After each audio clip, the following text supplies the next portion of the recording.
If you've ever felt like you're doing everything right at work, but still not moving forward, this episode is for you. Today, I'm sharing why this podcast is shifting from focusing on working moms to serving working women more broadly, and why that change matters more than it might seem. Because the challenges women face around promotions, pay, visibility, and burnout don't start with motherhood. They start with how women are positioned, perceived, and valued at work long before life gets complicated. In this episode, I'm pulling back the curtain on what I've been seeing behind the scenes, what hasn't been working in the way we talk about women's careers, and how the shift will help you stop doing more and start being seen differently. You're not behind, you're mispositioned, and that's exactly what we're going to talk about today. Welcome to Career Growth for Working Women. If you're ambitious, capable, and quietly carrying more than your role reflects, you're in the right place. I'm Shannon, promotion and compensation coach, and I help women fast track their next promotion by teaching them how to show their value so clearly leadership can't overlook them. Here, we talk about career advancement, visibility, burnout recovery, and building confidence without burning yourself out or shrinking to fit someone else's expectations. So grab your coffee or reheat it for the third time and let's get into it. I want to start today by saying this clearly. This shift is not about excluding anyone. It's about telling the truth more fully. For a long time, this podcast focused on working moms because that's where I started. That's who I was serving most visibly. And for many women, motherhood is the moment where work suddenly feels impossible to navigate without losing yourself. But over time, as I worked with more women across industry levels and life stages, I started seeing the same patterns show up again and again. And they weren't just showing up for moms. They were showing up for women who were high performing, reliable, trusted, emotionally intelligent, and carrying more than their job description ever reflected, whether they had kids or not. And at some point, continuing to frame this conversation only around motherhood started to feel inaccurate. I want to share a moment that really crystallized this for me. I was working with a woman, no kids, senior level role, respected on her team. On paper, everything looked great, but she was exhausted, underpaid for her scope, and constantly feeling like she had to prove herself over and over again. She said something that made me stop.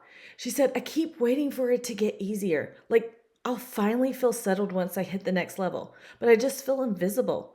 And I realized this is the same sentence I hear from working moms, the same emotional weight, the same confusion, the same misalignment. The root issue wasn't motherhood, it was positioning.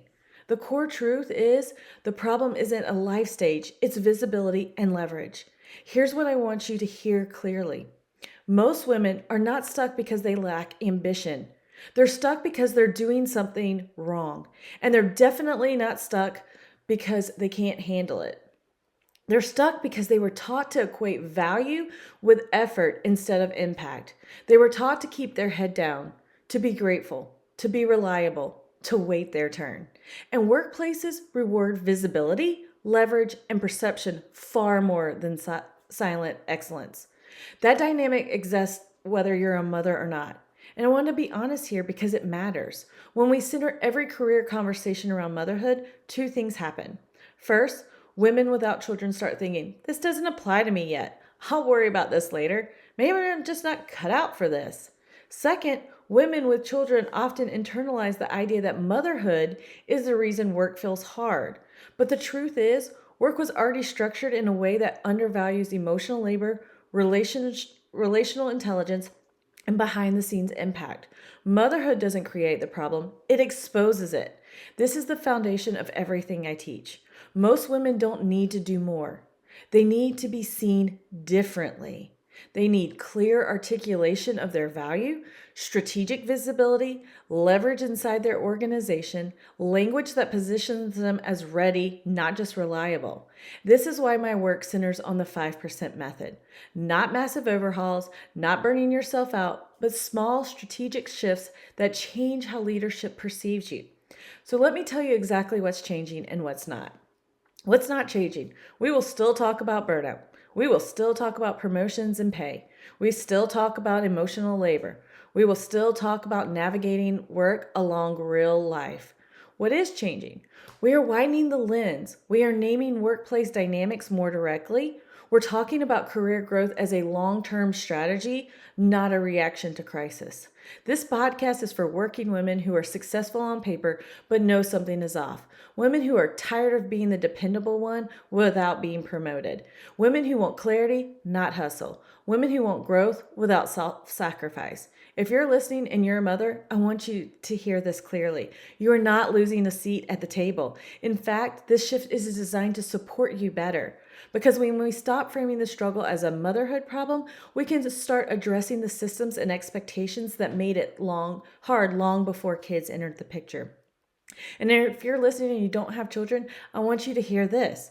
You don't need to wait until life gets harder to advocate for yourself. You don't need to earn burnout before earning visibility. You don't need a reason to want more. Your career deserves intention now.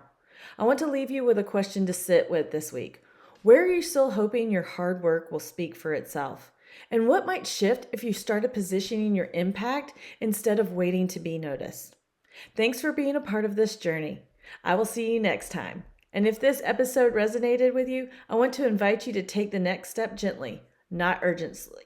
You can start by taking the Fast Track Your Income quiz linked in the description to see where you might be mispositioned without realizing it. Or if you're feeling ready for support, you can book a promotion strategy call to get clarity on how your value is currently being seen and what small shifts would make the biggest difference. This podcast is evolving because women deserve better conversations about work, and I'm really glad you're here for it. See you next time. If today's episode sparked something for you, a question, an idea, or a realization, don't ignore it. I offer promotion strategy calls where we walk through your current role, your goals, and how to position you for your next promotion or raise without burning out or overworking. You can book that call using the link in the description. And if this episode helped you, sharing it or leaving a quick review makes a bigger difference than you know. Until next time, keep showing your value clearly. You've earned it.